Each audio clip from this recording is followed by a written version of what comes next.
Lord have fucking mercy. It's not your first three guesses. Oh, I have no idea how else to get. Uh, yeah, fucking shift in paradigm video. Me reading out shift in paradigm. Fucking Jesus. Yeah. It's gonna take way too long to upload it from this computer to Drive or YouTube, so whatever. I don't know if you'll hear it, but yeah. Ooh, I don't want to play it too loud, because I'm not alone in the house, and honest to God, like, the fact that, like, I wasn't alone in the house when I did this video, whatever, woo, doesn't matter. I don't know if you'll hear it, but whatever. Alright, so I'm going to be reading the spin-off of whatchamacallit, Behind the Wall. So it's called Shift in Paradigm, and I'm not sure if you're going to be able to hear me. I'm trying to be quiet because my family is sleeping.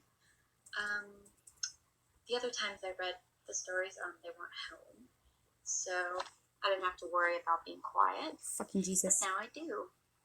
Anyway, yeah, so I'm going to be reading this, and it is kind of, I don't know, I mean, I would say that Behind the Wall was somewhat heavy, but in comparison to that, I would say that this is a lot heavier, because it deals with, well, okay, let's just say that unaware/accidental gore is implied, heavily implied. So keeping that in mind, it's kind of different. I don't know what kind of voice I'm putting on in this. There was implied gore in that as well, but none that actually happened to characters or anything like that. So just, trigger warning for that. Trigger warning, God. I really don't like writing about that stuff explicitly. Catholic so insult. It's not explicit. There's no grossness, really. I mean, Jesus Christ. Unless you're really sensitive, but... Sixth Bulgia. I don't know. It's, it's your standard fare. I'd never seen a story of this nature on DeviantArt before, so I decided to write it myself. And it didn't get a lot of attention, but I didn't put it in any groups. Put it in any groups or anything like that, so most people probably did not even see it. Alright, so with that in mind, I'm going to read A Shift in Paradigm. I woke up in a bed that I didn't recognize. My first thought was that it looked like I was in a hospital. I hadn't been in a hospital in years, not a real one at least. Rhoda didn't want me going anywhere, even for small things, like a low-grade fever or headache. They knew if tests were done on me by mainstream doctors, it would probably end very badly. They would deem me malnourished, and from there they'd find out I never had eaten a dieta. And we know what they would do then. So yeah, she's basically sick from not doing that, and, if she went to an actual doctor's office or like a hospital, they would probably, make her do that. So anyway. The fact that I was talking so vaguely considering what happens in this fucking story. I have no recollection of ever entering. It was really unpleasant.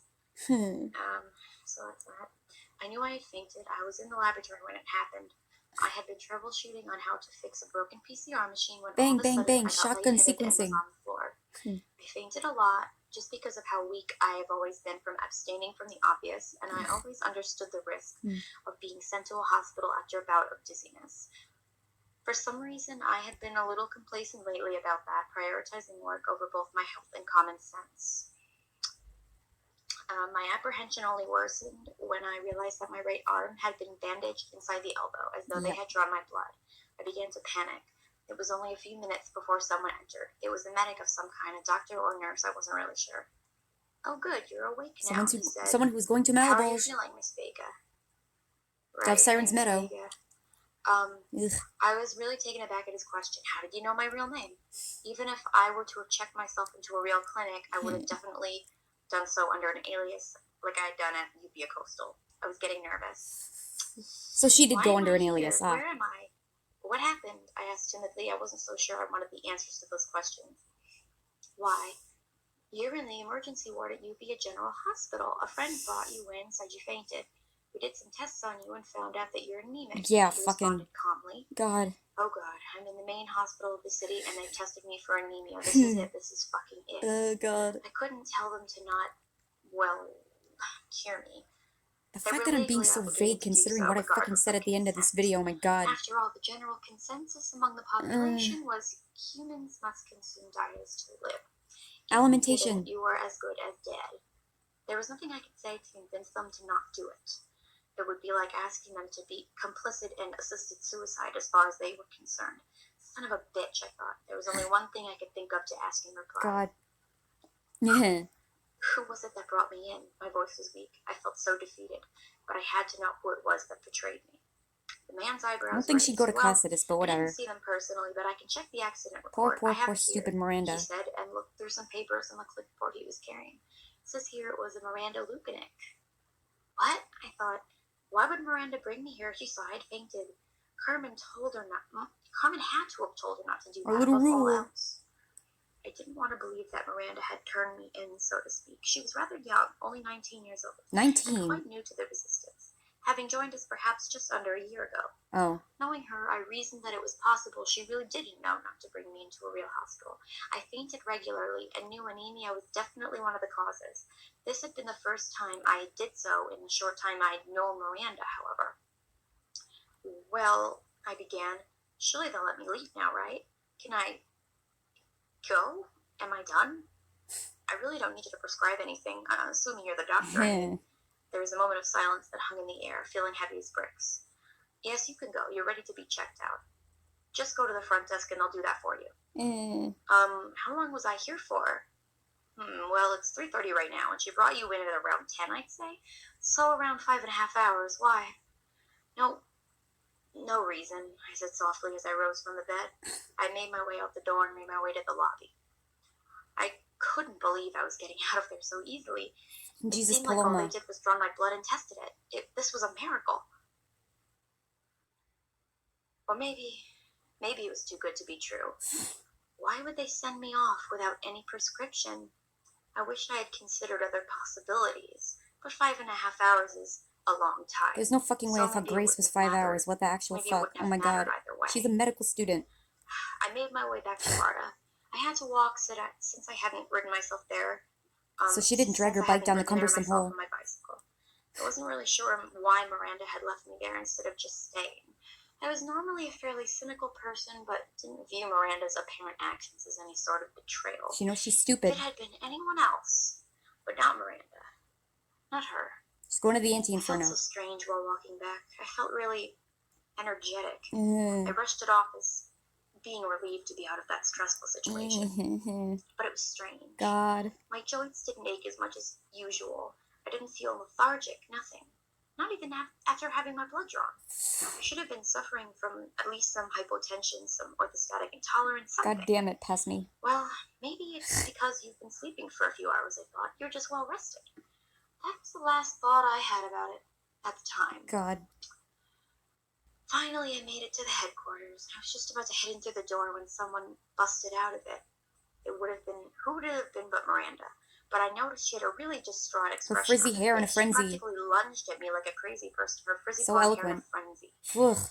Paloma, get inside now. Come sit down, she ordered. Oh my god. She grabbed me by the hand and dragged me in. Looks like she found out about our little rule, probably from Carmen. Geez, Miranda, I can walk you now, I said irritably and released my hand from her clutch. Just follow me, she said in a strange, stiff voice. She led me into one of the inner rooms. Carmen, my direct boss and longtime friend, was sitting rigidly across the table. I sat down and so did Miranda. Carmen was not much older than I was. I was 24 and she was 29, but she was the fact that she was fucking 24, God. I viewed her as kind of an older sister, a mentor, so to speak. Dishonor. I knew she felt the same way towards me as I did towards Miranda. I really looked up to Carmen, and it concerned me to see her so upset over something that didn't seem like such a big deal at the time. Bandersnatch. God has no free will. I am God. To me. I started. I don't know what just happened, but they let me go. They tested my blood, but they let me go anyway. God. I turned to face Miranda, whose bright blue eyes were filled with regret. Carmen looked absolutely livid. This is really bad, she said after a long silence. Miranda, well, you know that Miranda brought you into the hospital, don't you? I nodded slowly. What was going on? Well, I guess you're wondering why she wasn't there when you woke up. Her eyes were steely and focused intently not on me, but on Miranda. Paloma, she continued while still looking at Miranda. How do you feel right now? Oh, God. What kind of a question is that, I thought. How is that relevant to the discussion? I actually feel really awake for some reason. I'm always so tired, but right now I don't feel that way. And just then, oh, a God. wave of nausea crashed over me, and I doubled over onto the floor, dry heaving. Oh, God. Miranda screamed and rushed to my side. No. After what literally felt like a solid minute of this, and my throat feeling like it was on fire, I had done something small and hard. God fucking damn it. I took a moment to regain composure No. without much success, and No. the three of us turned our attention to the object I had just coughed about. No. I picked it up between my thumb and index finger and scrutinized it. It was less than a centimeter long, but as a medical student, there was no mistaking what it was. It was a... I knew this was bad. I knew this was bad when I was writing this. I knew it was bad when I was saying it. Oh my God, no. No. No. No. No. It was an ulna. No. It was an ulna. Oh God, fuck. Ugh. I don't know what drug I was on. Time stopped. I felt dizzy, and before I knew what had hit me, everything went praise black. be. Oh my God. What the actual fuck, man? Huh. I don't know. That was a few days before I did shrooms with Jackie, so maybe that's why. Maybe that was the event responsible for the fact that I wrote that fucking story. What the fuck? What the actual fuck? Yeah, I don't know. Maybe they were a masochist. Wouldn't be surprising. Yeah. All those jokes I could make. Yeah, falling in, jumping in, etc., etc. God. Yeah. I don't know. Maybe that would be one of your first three guesses. Maybe it would be your second guess. Whatever. Fucking jeez. This isn't a real video. I'm going to delete it, I guess. Whatever. It's not canon. I'm not going to address it in the future. Whatever. Fucking punish me.